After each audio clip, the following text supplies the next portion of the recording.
Sa dami ng yung na-review na motorsiklo, nag-stand out talaga sa iyo itong si Aerox version 3. Kaya lang nalilito ka pa rin kung standard ba or SP na. Pag-usapan natin.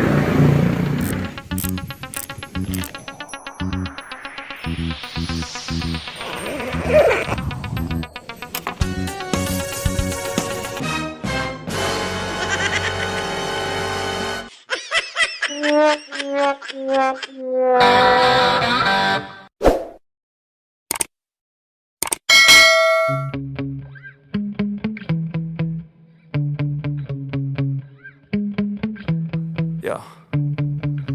Sometimes I get so mad, there's no controlling me. My thoughts get so bad, I'm like, I might grab a bat, I don't know. My wrath, my blood boils over like, oh God, here goes. I lost all feeling from my head to my toes. You said some shit that I can't let go, so just stay tuned for the rest of the show.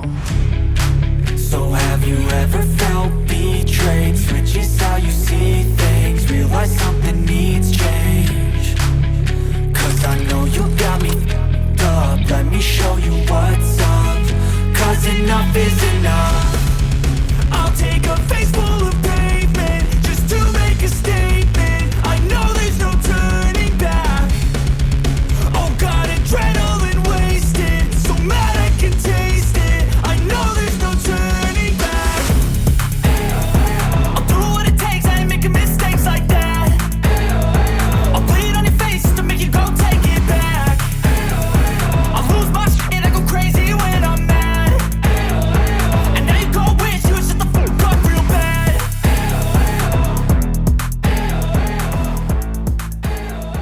And now that I'm gone.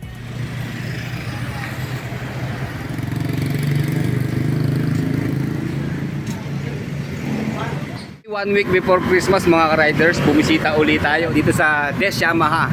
Dito lang po ito sa Sitio Baguangueño, Barangay Pagsawitan, Santa Cruz, Laguna.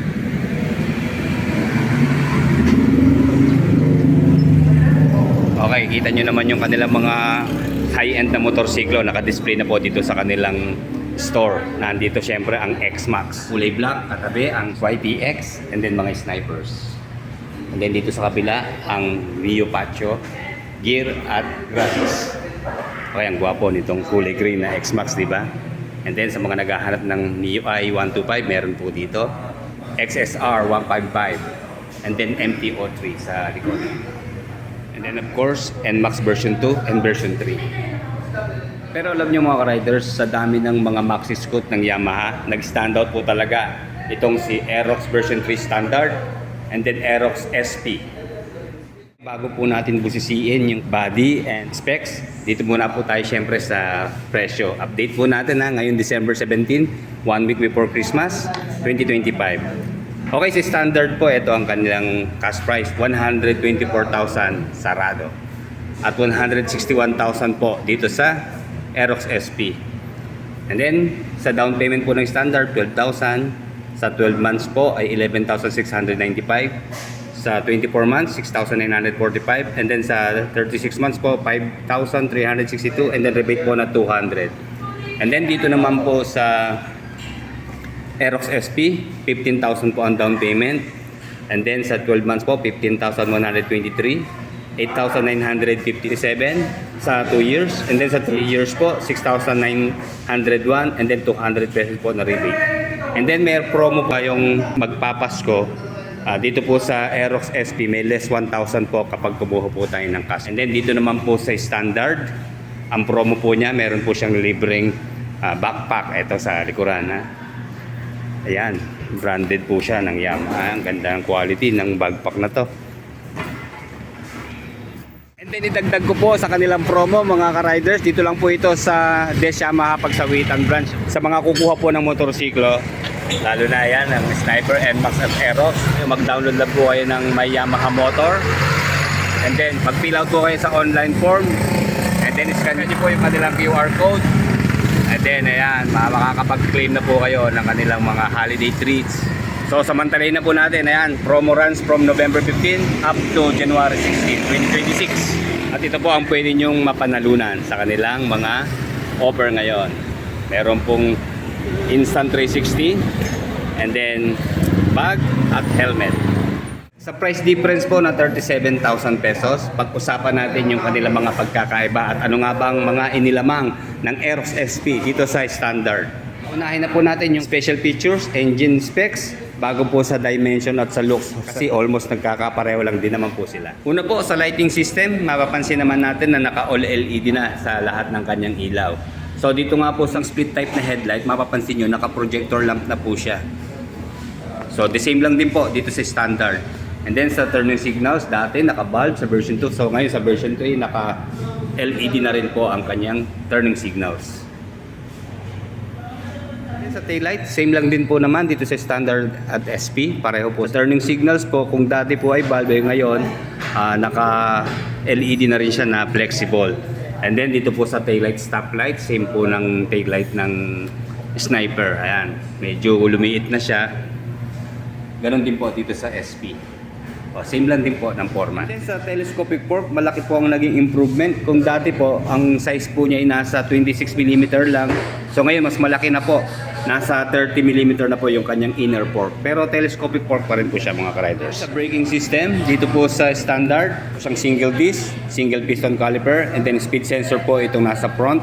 At dito naman po sa Aerox SP, of course, ABS na po yan, single disc, single piston caliper. And then meron na rin po siyang traction control system. Napansin ko, inalis na po nila yung decals design sa mga mag wheels. So dito po sa standard, glossy black lang ang kulay niya. At red naman po dito sa SP.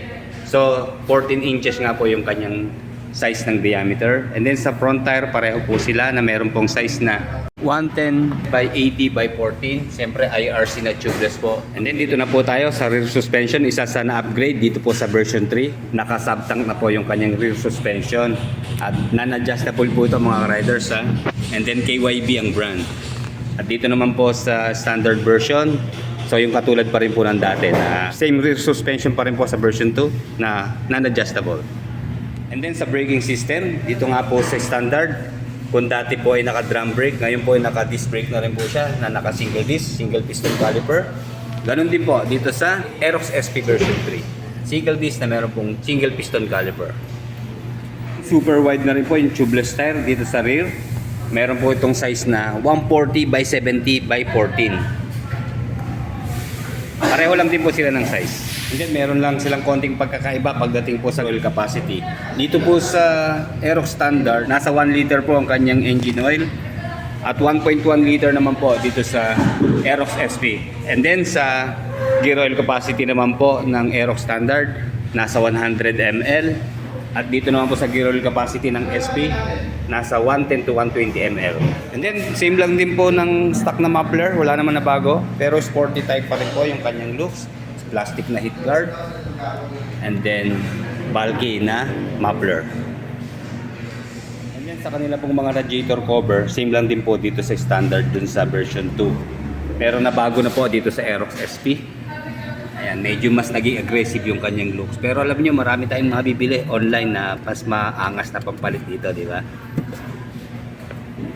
Nabago na rin po pagdating sa panggilid ng Aerox SP. So dito po, naka-Yamaha Electric CVT na sa kanyang panggilid. At standard CVT pa rin po dito sa version 3. Wala naman po na bago sa footrest, ganun pa rin po, aluminum na medyo mahaba. Ganun din po dito sa SP. And then pareho po silang may kill switch sensor sa side stand. Same quality rin po sa seat cover. Meron lamang pong brand dito sa Aerox SP. Wala naman po dito sa standard. Pero pareho po silang naka double stitch na dito po sa standard, kulay gray at kulay red naman po dito sa Aerox SP.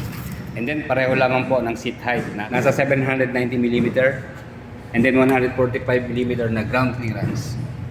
Mas mabigat nga lang po dito sa Aerox SP dahil tumitimbang po ito ng 130 kilos sa curb weight at 124 kilos naman po dito sa Aerox standard. So mabigat po ng 6 na kilo ang Aerox SP. Sa ignition system, dito po sa standard version, manual key pa rin po siya mga riders ha. Ayan, naka-shutter key lock. And then katabi niya yung dalawang button po ng fuel and seat. At dito naman po sa Aerox SP, okay, smart keyless system na po ang ginamit. Pero ayan pa rin po yung kaniyang fuel and seat. Same lang din po sila sa mga button. Pareho rin po sa fuel tank capacity, 5.5 liters. Sa fuel consumption, expect na po natin na medyo mas malakas kumonsumo. Ito pong si Aerox FP. Dahil meron nga po nadagdag dito na pictures, yun nga pong selectable ride modes. So, pwede po tayong mamili sa sports mode or touring mode. So, alam naman natin kapag sports mode ang setup niyan, medyo aggressive ang takbo niyan. At bukod pa po doon, meron pa rin tatlong level ng downshift control. Low, medium, and high na setting para rin sa ating satisfaction pagdating sa performance. And then, combine po ng Blue Core technology and variable valve actuation para po sa balance of acceleration, fuel economy, and reliability. So, sa fuel consumption, mas lalamang itong si Aerox Standard dahil nasa 40 to 45 kilometers per 1 liter. Pero sa official test, may nag-claim po 48.62 kilometers per 1 liter. At dito naman po sa Aerox SP or Sports Production, mas mataas syempre po ang konsumo nito sa gas dahil nga po dito sa kanyang riding mode at dito sa downshift control. So ayon nga po sa report, ito po ay kumukonsumo ng 25 to 30 kilometers per 1 liter. Sa city driving po yan ha. Pero sa long ride naman po or sa highway, maabot din po ito ng 40 kilometers per 1 liter. So expect na natin sa top speeding dito po sa Aerox Standard, kaya po dito ng 120 kilometers per hour. So dito po sa Aerox SP, sigurado po mas mataas pa huro. Kaya po nito hanggang 130 kilometers per hour. Isa-isahin na po natin yung kanilang mga switches and button. Mapapansin naman natin dito sa Aerox SP, talagang puno siya ng mga button, di ba?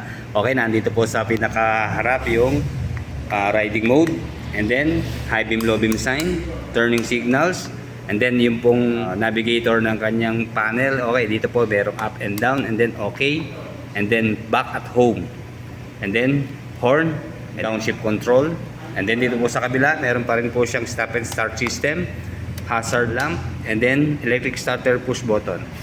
At dito naman po sa standard version, kita nyo wala po stop and start system, pero meron po siyang hazard lamp, and then electric starter push button, and then dito po sa left side high beam, low beam sign, and then dito po nakalagay yung kanyang menu para sa adjustment ng ating panel, and then turning signals, then horn.